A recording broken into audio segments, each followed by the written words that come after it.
आपने कई बार देखा होगा कि आपके लिए बहुत सारे कार्य ऐसे होते हैं जो करने अनिवार्य होते हैं, जिनको अभी कर लिया जाए तो वो श्रेयकर है, लेकिन आपका मन आपको बहुत सारे तर्क देता रहता है कि इस कार्य को करना इतना भी ज़रूरी नहीं है, या फिर इसको करना ही है तो हम इसको कल कर लेंगे, या फिर बाद में कभी समय रहते कर लेंगे। अभी हम दूसरे कुछ कार्य कर लेते हैं जिसमें कि हमें बड़ा सुख मिलेगा, बड़ा आनंद होगा। इस कार्य को करने में विशेष कुछ आनंद नहीं है। ऐसे टालते टालते आप अपने अनिवार्य कार्यों को भी नहीं करते हैं, और जब तक आपको लगता है कि अब उस कार्य को कर लिया जाए तब तक काफी समय आप व्यय कर चुके होते हैं। तब आप उस कार्य को करने की कोशिश भी करते हैं तो अपने आप को असफल पाते हैं। ऐसी स्थितियां हमारे साथ क्यों बनती हैं और ये क्या स्थिति है? इसको नाम दिया गया है प्रोक्रास्टिनेशन का।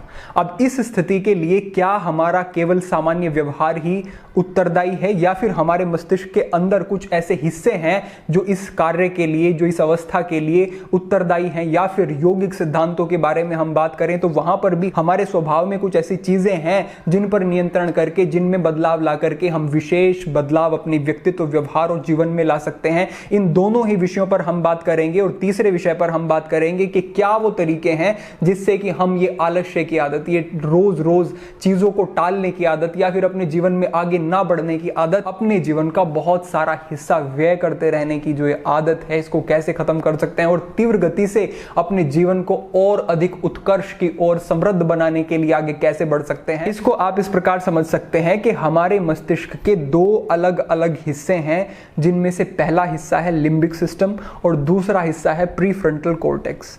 जो लिम्बिक सिस्टम है वो समझ सकते हैं आपके इंद्रिय भोग, इंद्रिय तृप्ति पर आधारित है। वो हमें केवल ऐसे सुझाव देता है जिससे कि हमें क्षणिक सुख मिल जाए, जिससे कि हमें अभी कुछ आनंद मिल जाए, चाहे भविष्य में हमें उसके परिणाम में कुछ नकारात्मक ही भोगना पड़ जाए। लेकिन वो अभी का, तत्क्षण का जो सुख है उसको देख करके ऐसे ही हमें तर्क देगा और उसी तरफ हमें प्रेरित करेगा। दूसरी तरफ जो प्रीफ्रंटल कॉर्टेक्स है, वहां पर बहुत सारे लॉजिक हैं, वहां पर विवेक है, वहां पर सही गलत की समझ है, वहां पर निर्णय लेने की एक शक्ति है, संकल्प शक्ति है। अब इन सारी अवस्थाओं को किस प्रकार से हम मैनेज करते हैं वो हमारे ऊपर निर्भर करता है, क्योंकि कभी हम जब किसी कार्य को करने के लिए आगे बढ़ते हैं तो हमारा लिम्बिक सिस्टम हमें इस प्रकार के विचार, इस प्रकार से हमारे व्यक्तित्व को प्रभावित करता है कि हम उस कार्य को बाद में कर लें, उसको कल पे टाल दें, या फिर उस जरूरी कार्य को छोड़ करके हम उन कार्यों को करें जिससे कि हमें क्षणिक सुख मिल रहा है। दूसरी तरफ प्रीफ्रंटल कॉर्टेक्स हमें कुछ अच्छे सुझाव देगा जो उपयोगी होंगे, जिनको फॉलो करके हम अपने जीवन में आगे बढ़ सकते हैं। अब ये समझ लें आपके जिसका ये लिम्बिक सिस्टम से आने वाला व्यवहार प्रभावी है, वो इसी तरीके से प्रोक्रास्टिनेशन की समस्या में फंसा रहेगा और वो आगे नहीं बढ़ पाएगा। जिसका प्रीफ्रंटल कॉर्टेक्स सक्रिय है और वो उसे ही प्राथमिकता देता है, उसने अभ्यास के माध्यम से इस बात को साध लिया है, वो इन व्यवहारों को शीघ्रता से खत्म कर लेगा और ये जो समस्या है इससे आगे बढ़ते हुए अपने लिए एक अच्छे निर्णय को लेकर के अपनी संकल्प शक्ति को मजबूत करता हुआ आगे बढ़ेगा।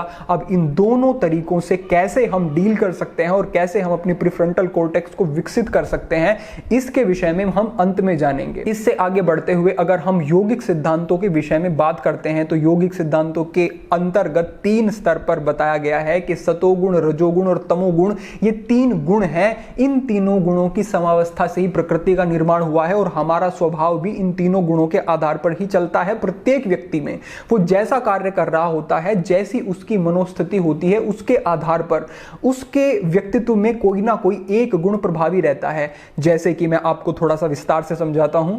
अगर किसी व्यक्ति के अंदर तमोगुण बढ़ा हुआ है तो उसकी जो चित्त की अवस्था होगी वो मूढ़ अवस्था होगी। मूढ़ का मतलब आप समझ सकते हैं कि वो अब जड़ता में फंस गया है, वो किसी भी तरीके से सक्रिय नहीं है, वो आलसी हो जाता है, वो केवल इंद्रिय भोगों के पीछे ही घूमता रहता है। और इसी स्थिति को मनोविज्ञान के अंतर्गत, आधुनिक विज्ञान के अंतर्गत इस नाम से कहा जाता है, जो है प्रोक्रास्टिनेशन।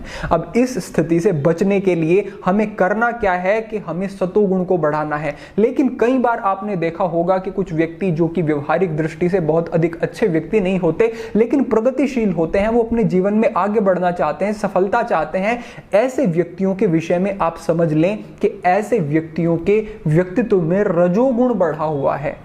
जिसमें तमोगुण कम है, रजोगुण बढ़ा हुआ है, वो भौतिक स्तर पर समृद्धि, प्रतिष्ठा, पैसा, धन, संपदा एकत्रित करने में, अर्जित करने में सक्रिय हो जाता है, लेकिन उसे ये बोध नहीं होता कि वो धन का जो अर्जन कर रहा है वो किसी सही माध्यम से आए, वो केवल धन अर्जित करने के या फिर प्रतिष्ठा सम्मान के विषय में ही सोचता है।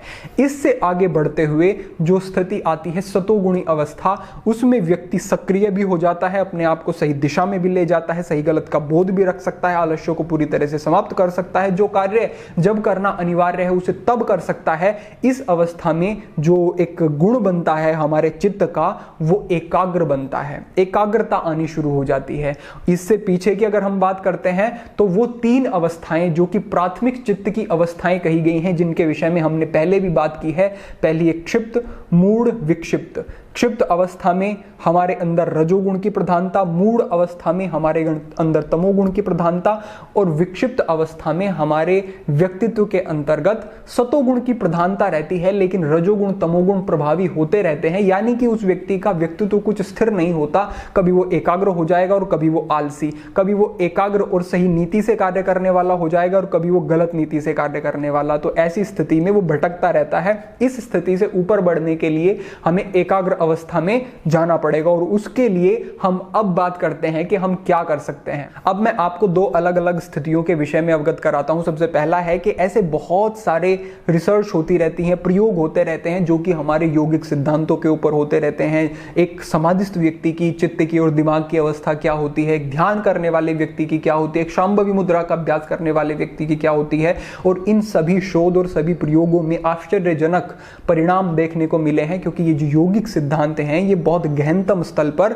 हमारे मन को, मस्तिष्क को प्रभावित करते हैं। लेकिन प्रयोगों के माध्यम से कुछ स्थूल स्तर पे ही कुछ चीजों का पता लगाया जा सकता है, लेकिन जो गहनतम स्तर पर यौगिक सिद्धांत हैं उनके विषय में इस प्रकार से उपकरणों के माध्यम से उतना पता नहीं लगाया जा सकता। लेकिन फिर भी निष्कर्ष ये है कि जो व्यक्ति निरंतर ध्यान का अभ्यास करता है उसकी प्रीफ्रंटल कॉर्टेक्स एक्टिव होनी शुरू हो जाती है, ज्यादा सक्रिय होनी शुरू हो जाती है, वो उससे काम ले सकता है, वो ज्यादा लॉजिकल हो जाता है, वो ज्यादा क्रिएटिव हो जाता है, वो ज्यादा अपने मन को एकाग्र रख पाता है और उसके मस्तिष्क के न्यूरॉन्स की जो संख्या है वो भी बढ़ती है और वो ज्यादा क्षमता को अपनी बढ़ा सकता है सामान्य अवस्था से।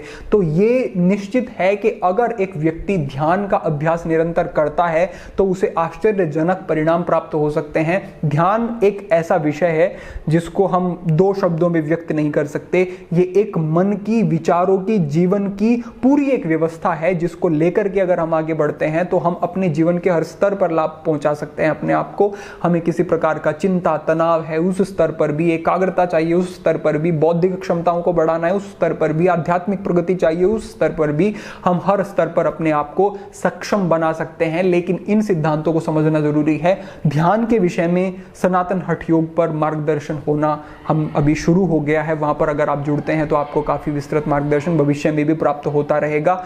इससे आगे बढ़ते हुए क्या कर सकते हैं हमें देखना पड़ेगा कि जो ये समस्या हमारे सामने आ रही है, हम कल पर टाल रहे हैं चीजों को, के पीछे एक मूल में कारण है कि अभ्यास नहीं है। हम अपनी संकल्प शक्ति को बहुत निम्न स्तर पर लेते गए हैं। तो संकल्प शक्ति को विकसित करने के 2 तरीके हैं। पहला तरीका तो यह है कि छोटे छोटे संकल्प लिए जाएं और उन संकल्पों को पूरा किया जाए। दूसरा तरीका यहां पर आता है कि प्रयास पूर्वक कुछ चीजें की जाएं जब तक वो स्वभाव में ना आ जाएं। 2 तरीके कैसे, ऐसे समझ सकते हैं कि जब तक हम किसी एक आदत में लिप्त होते हैं तो उस आदत को छोड़ने के लिए हमें बहुत ज्यादा एकाग्रता की जरूरत होती है, हमें अपने आप को उस तरफ प्रेरित करने की जरूरत होती है। जैसे कोई व्यक्ति आदी हो गया है शराब पीने का, सिगरेट पीने का, तो उसे प्रयास पूर्वक ही वो चीज छोड़नी पड़ेगी, उसका कोई दूसरा तरीका नहीं है। सहज भाव से भी अगर वो इतनी आध्यात्मिक प्रगति, चेतना का विकास करता है तो छूट सकती है, लेकिन उसे कहीं ना कहीं एक पहल करनी पड़ेगी। उस पहल को प्रयास पूर्वक करो और साथ ही साथ उन अभ्यासों को करो जो कि आपके व्यवहार और बोध में परिवर्तन लाएं।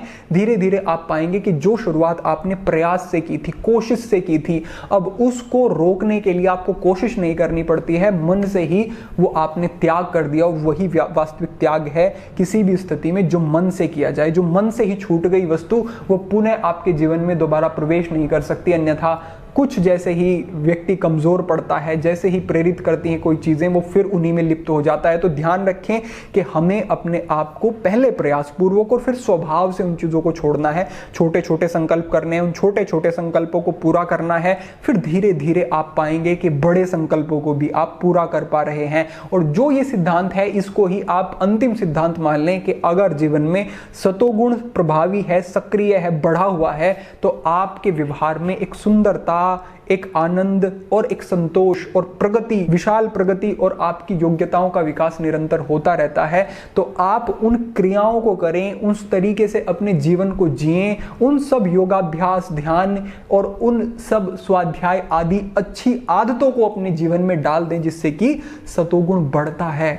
अब जैसे जैसे सतोगुण बढ़ेगा, वैसे वैसे रजोगुण, तमोगुण अपने आप दमन होना शुरू हो जाएगा, वो कम होने शुरू हो जाएंगे और आपके व्यक्तित्व में एक विशाल परिवर्तन आप कुछ ही समय में अनुभव करेंगे। एक उद्घोष है, एक आह्वान है सभी हमारे नवयुवकों के लिए कि सजग हो जाएं अपने जीवन के प्रति, अपनी सफलता के प्रति, जीवन में एक उत्कर्ष के प्रति। आप देखेंगे कि अगर आपने इतना किया जो कि यहाँ पर आपके साथ मैंने साझा किया, तो कोई आपको अलार्म की ज़रूरत नहीं पड़ेगी सुबह उठने के लिए, कोई आपको किसी अन्य मोटिवेशन या प्रेरणा की जरूरत नहीं पड़ेगी अपनी पढ़ाई पर एकाग्रता के लिए। आपको विशेष और कठिन परिश्रम भी बड़ा सरल लगना शुरू हो जाएगा, क्योंकि अब आपके व्यवहार में वो बदलाव आ चुके हैं। मैं यही चाहता हूं कि व्यवहार से आप शुद्ध हो जाएं, आपको कोई बाध्यता से कार्य नहीं करना पड़े। आपके स्वभाव से कोई कार्य जब होगा तो उसकी सुंदरता और गुणवत्ता अलग ही होगी।